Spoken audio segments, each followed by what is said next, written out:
হুটহাট ডানে বাঁয়ে মোড় নেওয়ায় যেন বাড়ছে দুর্ঘটনা। অলিগলি পেরিয়ে প্রধান সড়ক দখলে ব্যাটারি চালিত রিকশা। বিস্তারিত থাকছে ডেস্ক রিপোর্টে। রাজধানীর ব্যস্ত সড়কে দিন দিন বেড়ে চলেছে কাগজে কলমে নিষিদ্ধ ব্যাটারি চালিত রিকশার দাপট। শুধু অলিগলি নয়, প্রধান সড়ক এমনকি ভিআইপি রাস্তাতেও চলছে এই 3 চাকার বাহন। দ্রুত গতিতে হুটহাট ডানে বাঁয়ে মোড় নেওয়ার কারণে ঘটছে ঘন ঘন দুর্ঘটনা।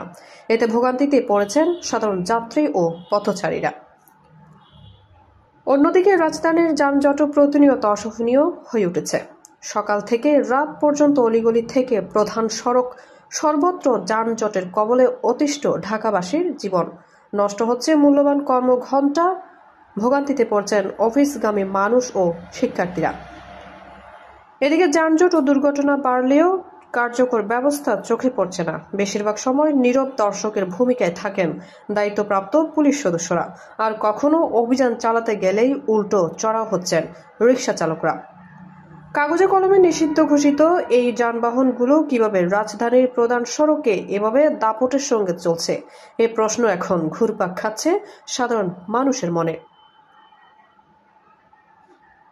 ডেস্ক রিপোর্ট, বার্তা টুডে।